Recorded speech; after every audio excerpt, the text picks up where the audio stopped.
Yo, my bad if I'm not talking that loud. It's kind of late right now for me, but anyways. In my last video about how I made a lot of Robux in 3 days of work, half of the comments were actually asking how to get players in your game in the first place. Instead of stretching the video out to 20 minutes long like everyone else, I'm going to tell you everything that you need to know without yapping. The first thing you need to do is to make sure that you have a nice game icon and thumbnail so that people actually want to play your game. The second thing, which isn't necessary but helps a bit, is having keywords in your game description. Make sure you also have emojis. It looks nice and players will want to play a bit more. Just make sure you don't exaggerate. You guys, keeping track of your game's analytics is detrimental in making your game popular. If your game is buns, it'll straight up just tell you. What you need to do is go in the Creator Hub, click your game, and then click Overview. If you don't have the button, then I think it means that your game must be open for at least a week, but I'm not actually sure what the requirement is. Now, once you're in the Overview menu, you want to make sure that all of these stats, all of these bars are either green, yellow, or worst case scenario at like the top of red. Now, let me explain how to raise each one of these individually. To increase your average session time, just make sure your game's enjoyable. If your game's an obby, make sure there's plenty of stages, and if your game's a simulator and incremental, just make sure the progression isn't too slow.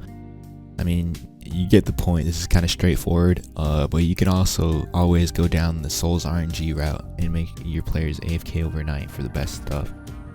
Okay, day 1 retention is the percentage of players that come back to the game after a day of joining. If your game's fun enough, this shouldn't be a problem. Basically the same thing as day 1 retention, but it's the same amount of players that rejoin but a week later.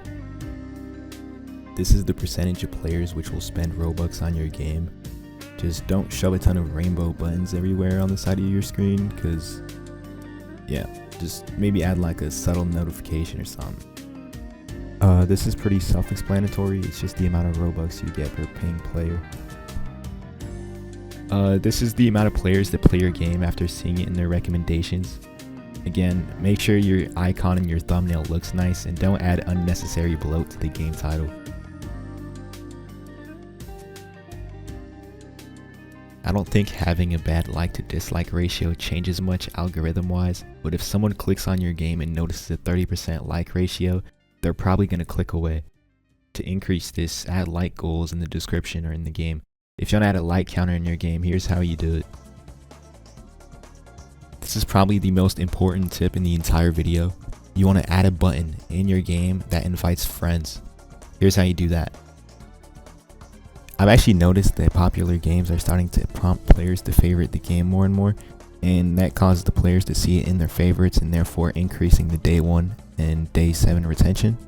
So yeah, here's how you prompt the player to favorite the game.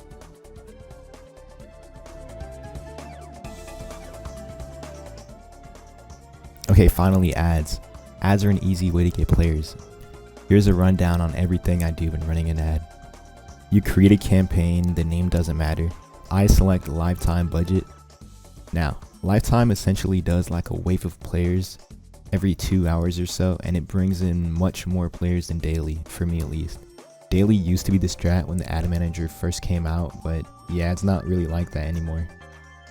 You want to make the ad last exactly 1 day.